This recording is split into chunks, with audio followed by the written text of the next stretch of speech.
Somehow, hindi naman masama na paniwalaan ang ilang mga weird na kwentong katatakutan na madalas kinukwento ng mga lolo at lola natin sa atin.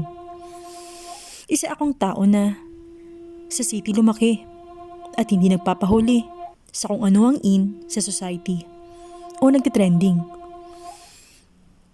Kaso who knows, kahit ako na hindi pro sa mga superstitious beliefs, maging sa kwentong aswang o multo ay nasampulan mabigyan na experiences na ganun na kailanman ay hindi ko hiniling mangyari sa buhay ko. Ako nga pala si Jersey na binansagan ng ilan na capture man dahil sa akong photographer. Pero sa totoo lang ay freelancer ko lang ang ganoong work kasi passion ko talaga ang kumuha ng larawan sa kung saan-saang lugar saan man ako dalhin ng curiosity ko at sa pagiging adventurous ko sa buhay. Pero ang stable job ko talaga na isang businessman. May sarili akong branches ng stall sa ilang lugar sa Caloocan, maging sa Valenzuela at Bulacan. Hindi ko na masyado ididetalye ha ang identity ko for my own security purposes. Nais ko lang talaga na makisali sa nagtatrend ngayon sa pamamagitan ng pag-share ng kani-kanilang experiences para na rin makapagdulot ito ng aral sa lahat ng maaaring makapakinig ng kwentong i-share ko ngayon. Hi Miss Lynn Rose, naengganyo ako na sa iyo i-share ang kwentong ito upang makatulong din ako sa iyo at especially magkaroon ng connection of learning sa lahat ng nakikinig. Hindi ba nabanggit ko nga na mahilig akong gumala-gala sa kung saan-saan kapag may free time ako para gawin ang freelance ko na photography. Nakarating ako sa malayong probinsya sa Palawan. Grabe.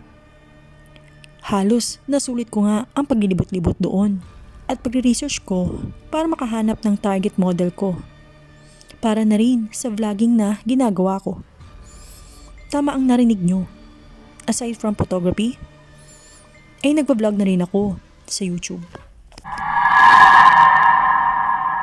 Hindi ko rin may tatanggi na sa kabila ng lahat ng fashion na ginagawa ko ay attractive man ako. Based on facts ito ha, hindi naman sa pagmamayabang. Bakit ko ito nasabi? Kasi related ang sinabi kong iyon sa scary experience na ikukwento ko ngayon sa inyo. I think sa pag-iikot ko sa magagandang tourist spot sa Palawan ay may isa akong binibini na nakilala roon. Ito'y banda sa isa sa sikat na cave na napuntahan ko. Based on my assessment sa kanya noong una, masyado siyang naive. As in dalagang Pilipina ang datingan at medyo malayo ang karakter niya sa mga city girls na usually ko nang nakakahulubilo sa lungsod. Morena siyang babae. Minsan ko siyang naispatan na tumutulong sa ilang mga turista na tumatawid sa bangka at nag-aalok ng ilang mga souvenirs na handmade para ibenta, maging ng inuming bottled water para sa ilan.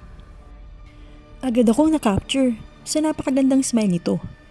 Napakaputi, kompleto, malinis, pantay-pantay, at kay gandang pagmasdan. Napaisip tuloy ako na maganda siyang i-promote o isali sa commercial dahil sa taglay nitong karisma. Kumuha ko ng ilang mga stolen shots nito hanggang sa hindi na nga ako nagsiyang pa ng panahon kundi ang lapitan siya para makipag-usap at nang mabigyan ko rin siya ng kopya ng ilan niyang mga larawan.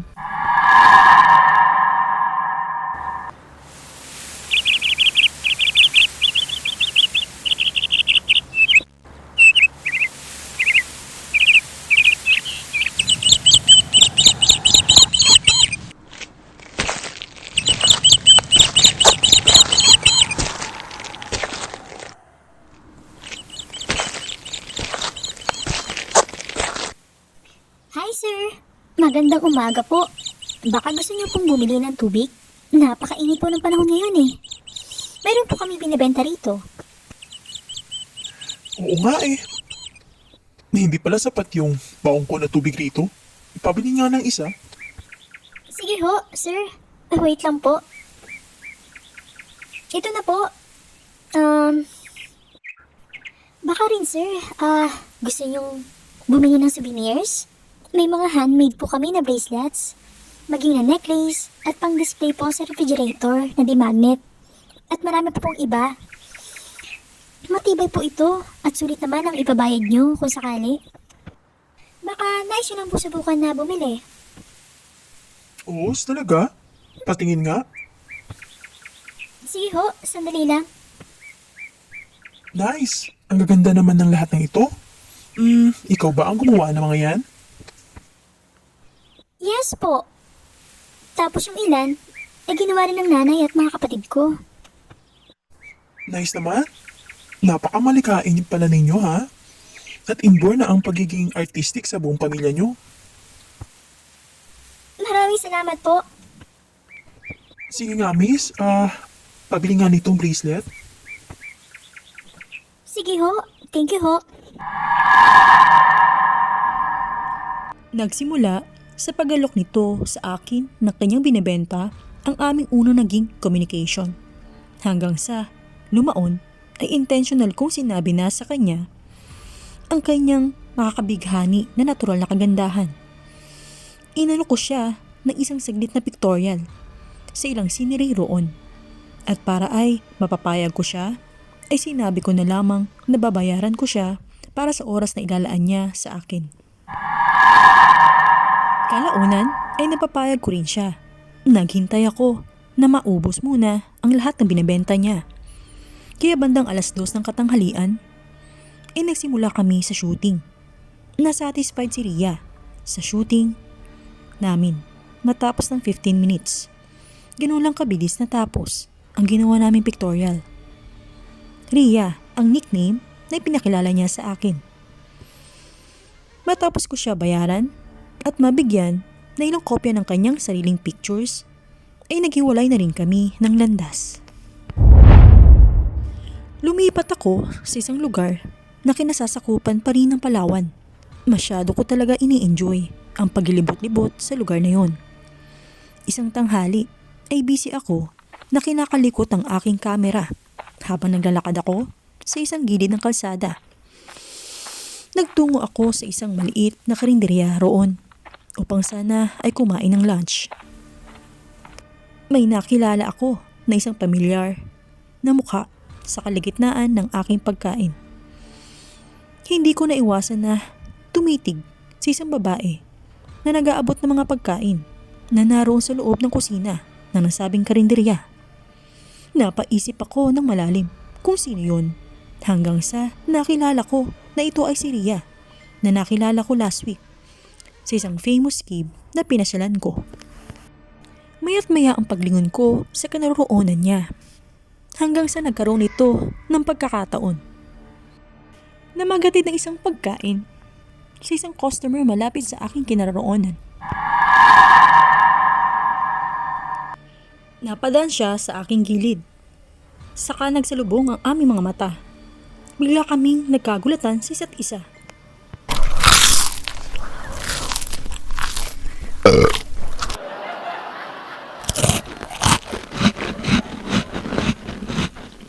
Oh, sir! Ikaw pala ulit! O ano? Nag-order ka na ba? Don't worry, sir. Libre ko ng pagkain mo rito. Oh, Ria! Ikaw pala.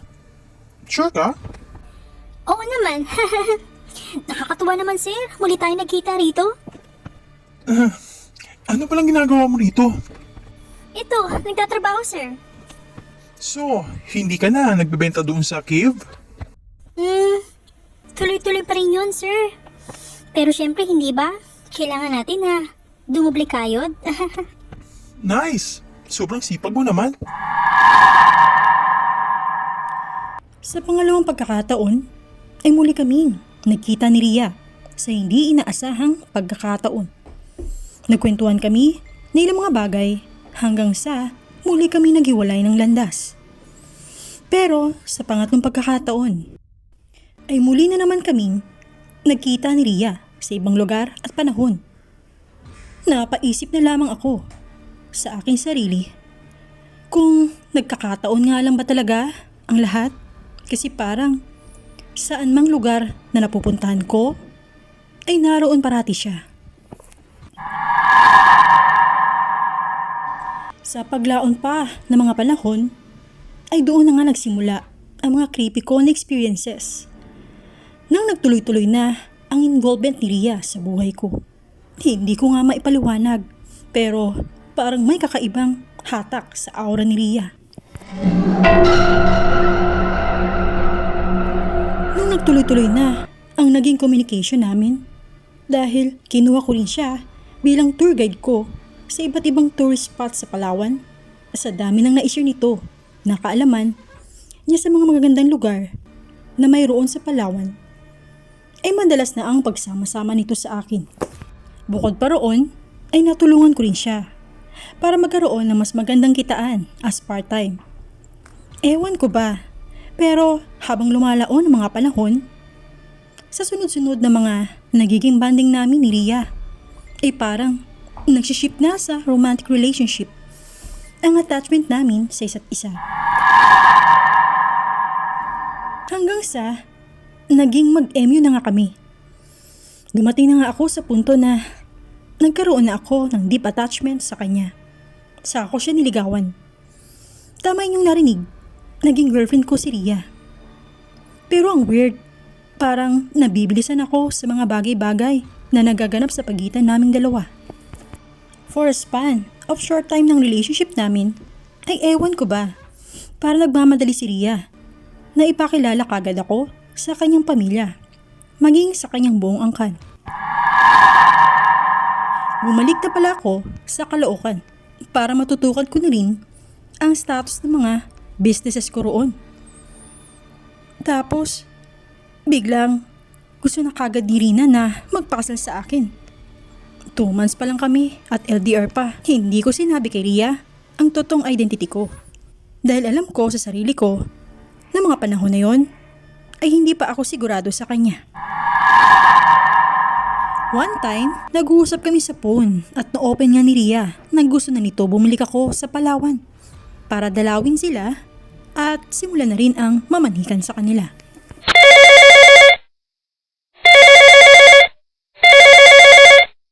Hello, Ria. Napatawag ka? Bakit hindi ka na? Masyado nagme-message sa akin. Pasensya ka na ha. Nabisi lang ako sa pagtatrabaho rito eh. Ang hirap naman ang sitwasyon natin. Baka gusto mo, dito ka na lang magtrabaho sa Palawan para magkasama pa rin tayo. Ha? Naku naman, Ria. Bago pa tayo nagkakilala, ay alam mo na, dito ako nag-work sa Manila. Ah? Ano kaya? Magpakasal na lang kaya tayo kagad? Para hindi ako parating nag-aalala kung nasa malayong lugar ka. Ha? Pakasal? Masyado pang maaga para pag-usapan yan. 2 months pa lang tayo ah. Ano naman kung 2 months pa lang tayo? Hindi ba? Mahal naman natin ang isa't isa. Siguradong-sigurado na nga ako sa iyo eh. Kaya nga, gusto ko, dito ka nalang magtrabaho sa lugar namin. Mag-resign ka na nga lang kaya sa work mo. Ano sa tingin mo? Oo.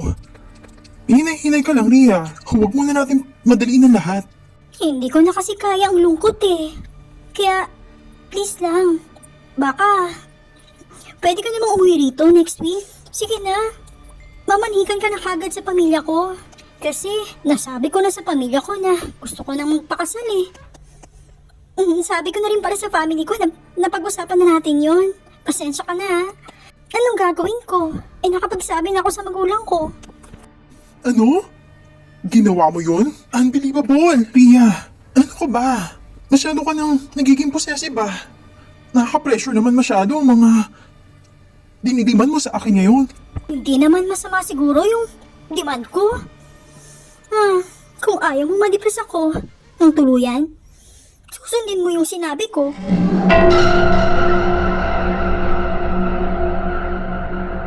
Nasyak ako sa pag-uugali na ipinakita ni Ria nitong mga nakarang araw.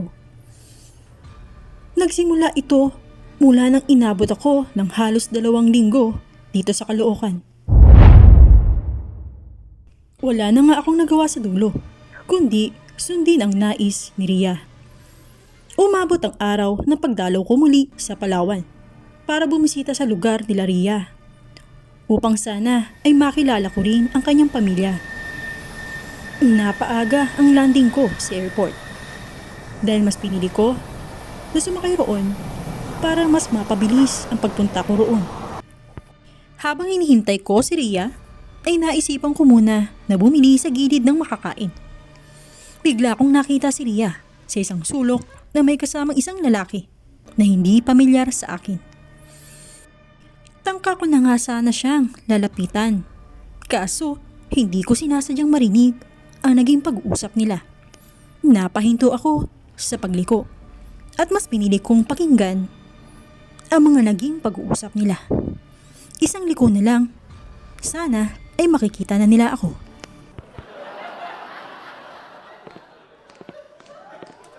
O Ria, kailangan na. Sa pagkakataong ito, mapwersa natin ang nobyo mo na makasal sa'yo. Bago ang darating na fiesta sa atin sa Sikihor. Alam mo naman, may mga transaction tayo. May mga dayuhan tayong bibisita na magagaling pa bandang Africa. Alam mo naman ang background nila, hindi ba? Hindi natin ito pwedeng palagpasin, ha? Dahil sila ang konsorsyo ng ama natin sa negosyong susubukan nating itayog dito sa Palawan. Kuya naman bakit ba kasi nobyo ko pa ang gusto niyong ialay? Pwede naman tayong manguha, hindi ba? Ng kahit sino-sino lang dyan para gawin nating alay sa mga magiging bisita natin? Ikaw ang nagsabi, Ria, na vegetarian ang nobyo mo, hindi ba? Walang bisyo, malinis. At sa tingin mo ba, kung malalaman niya ang buong katotohanan sa pagkatao natin na may lahi tayong kanibal, matatanggap kaya niya ang buong angkan natin? Matatanggap kaya niya ng buo ang pagkatao mo? Kaya kaya niya na sumanib sa pamilya natin para maging kanibal din? Oh no.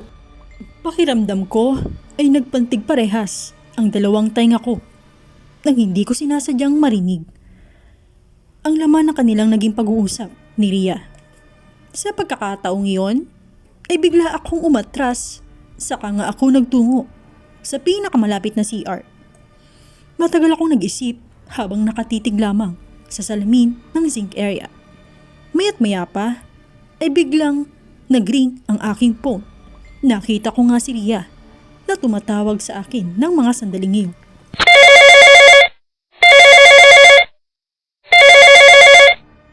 Hello? Hey, nasan ka na? Dumating na pala yung airplane na sinakyan mo. Bakit hindi pa rin kita makita? Ha? Naku, pasensya ka na ha. Nagkaroon kasi ng aberya. Ha? Anong ibig mong sabihin? Huwag kang mabibigla ha. Hindi ako nakasampa sa airplane na dapat nasasakyan ko. Naiwan ako rito sa NAIA Ano? Paano nangyari yun? Sabi mo kanina, nakasakay ka na. Kito kasi yan. Napasobra kasi yung timbang ba ng ng mga dinala kong maleta. Kaya yun, kailangan ko siyang bawasan. Naging abala ko sa pagbabawas ng mga gamit ko roon. Tapos hindi ko napansin, umalis na pala yung aeroplano na dapat nasasakyan ko. Kaya yun, ano kaya? Sa'yo na kaya yun para hindi na ako tumuloy? Ano? Kalokohan? Ano bang pinagsasabi mo? Sige, ganito na lang. Ano kaya? Bumili ka na lang kaya ng panibagong ticket for another flight. Siguro, pwede mo namang gawin yun, hindi ba? Ha? Naku, hindi na pwede. Sobrang mahal kasi ng ticket At saka wala na akong budget. Ano kaya, sa susunod na lang? Ganito na lang. Sabihan na lang kita kung kailan ako matutuloy ng pagpunta riyan. Hindi ko na. Hinintay pa. Ang susunod nitong sasabihin ay agaran ko na nga pinatay ang phone ko. Bago ako, nagpa siyang bumalik muli sa Manila, ay nagdesisyon ako. Nasundan sila kung saan sila pupunta. Nagsuot ako ng black mask at sombrero. Saka ko nga pinalitan ang suit ko na jacket na hindi pa nakikita ni Ria. Bumalik muli ako kung saan ko sila nakita. Saka naman, nakita ko sila na palabas na sila ng nasabing airport. Habang sinusundan ko sila, ay nakita ko nga sila na lumiko sa pinakalikod ng airport na yon. Sa kanila tinuntun kung saan naroon ang isang kulay itim na SUV van. Napasin ko bago sila pumasok roon. Nagdadabog naman sa sobrang kainisan ang lalaking kasama ni Ria na mga oras na yun. Hindi ko pinahalata sa kanila na naroon lamang ako sa kanilang paligid. Ilang sandali pa ang lumipas, ay saka na nga sila pumasok sa nasabing USB van at umalis na sa naturang lugar na yon. Nawala na ako ng lakas ng loob na sumunod pa kung saan man sila pupunta.